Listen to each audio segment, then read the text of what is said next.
Hey guys, so here's just a wee bit of lecture. I could get into some more, but I think you could make plenty of headway today just using the keys that I'll upload to the packet, and then just letting you guys work on finishing that entire packet of integration review stuff. Somewhere along the line, that'll be our first grade. And also, make sure you also look at the previous video was to get you all signed up for Google Classroom, where all this information gets posted. There's some, like I said, sign up for my math lab. The registration instructions are loaded up there, and so you want to follow those and use one of those booklets. You could do that today in class, or you could take one home and do it at home. Just make sure you share one of those codes with you and one other person. If you can't log in without it, and just write your name down if you end up using it, and just bring it back to me. If 2 names get written on any one of those, then we'll call it good. So here comes the first part of it. So example 8. This one is to kind of wrap up that left-right midpoint trapezoidal rule. Here's all of them in one, and the table problems are awesome in some ways because you're kind of beholden to just using the values that are in the table, which restricts kind of how you approach it a little bit too.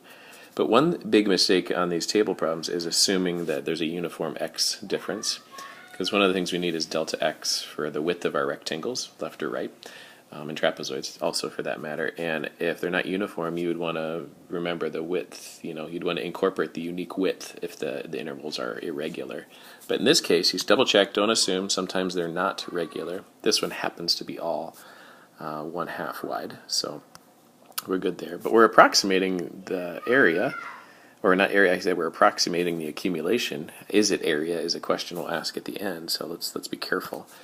But if we do left rectangles, the uniform width is 1/2, so we can factor that out. And then remember, with left rectangles, the very first edge that touches is that left endpoint, so the height value 2 gets used. And then, don't forget, right at the end though, your very last left rectangle will touch a height of 1 above 2.5. So it won't go all the way to the end there. Okay, so that's the key to that one. Add that up and get your results. That's about 12 in approximation. All right, so here's the next piece. So you're going to have battlegram in the background, so hang with me. Here is the right rectangle. It's the other way around. What happens is that very first rectangle touches on the right edge at point above x equals 0.5, so it doesn't touch. So you got to watch out. It's going to touch it. 4 right there is your first height of your first rectangle, and then the last height is the upper bound at 5, that right edge, which is above x equals 3, but a height of 5. So remember, they're offset a little bit. There's overlap in there where they have some of the same values here from like 4 to 1, but on the left rectangle it includes the left endpoint 2. On the right rectangle it includes the upper bound 5, height 5. Okay. And there's your approximations. That one ends up being 27/2. First one's so 13.5. The other one's 12. Midpoint is a little different. Usually what we'll do, midpoint we could do 6 if we wanted to, but we don't have the values 0.25. Like we couldn't do a midpoint and do the same number of rectangles, 6 of them. So what we'll have to do instead is just using the values we have. The best we can do is do 3 of them, and that means the midpoints of 4, 7, and 1 are the heights of 4, 7, and 1 at 0.5, x equals 0.5, x equals 1.5, and x equals 2.5. Okay, so those are the values that I can use because of the restricted values in my table. I'm beholden to the values of the table. So 4, 7, and 1 are the heights, and because those are wider intervals, they're 1 wide, then we multiply each of those times 1. So total 12, which is actually the same as our left rectangle approximation, interestingly enough. There's no regular correlation between those, by the way. And finally, the trapezoid method we talked about yesterday. Half is the formula, 1/2 height times base 1 plus base 2. But the height is the distance between the parallel sides in a trapezoid. So it's actually our delta x. So it's half times half.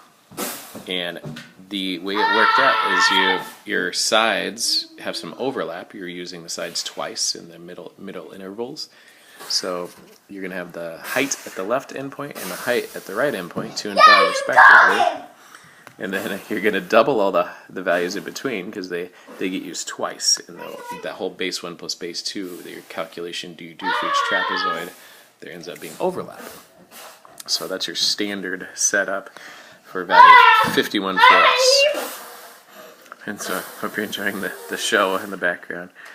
And then if you want to know a little inside trivia here, you may remember this, that the trapezoid method is actually the average of the left and right rectangles. So if you add up our right rectangle and our left rectangle and divide by 2, you will get our trapezoid value. So you can go about it either way.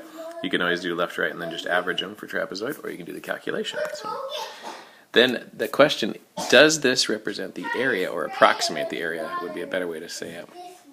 Only, however, it would if we knew the function is all positive. If there's any negative chunk, the graph with these discrete values, it is possible that the graph could dip below the axis on any given graph. However, this one does have an indicator in it. It's area only if it's guaranteed positive, but we have an indicator that says, hey, our function is greater than or equal to 0 throughout. So this one does represent our approximate area, only because we're guaranteed there's no parts of the graph below the x-axis. If there were, then it wouldn't be about area. It would be giving us an approximation of accumulation. And finally, f prime of 1, to get the derivative, approximate the derivative in a discrete table form of data values, you can either do secant lines. So there's 3 options. You can do the secant line between the points surrounding the x value in question, like I've shown here, or you can do the left or right secant lines to the points most adjacent to that. And either one's fine as an AP exam question. So they're all valid approximations. You can decide which one you think is better or worse, but you just have to use a secant slope to approximate that tangent slope. That's all I've got for you today. The rest, just crank away at all those problems, use the key as necessary, and I'll check in with you on Monday. Take care, guys.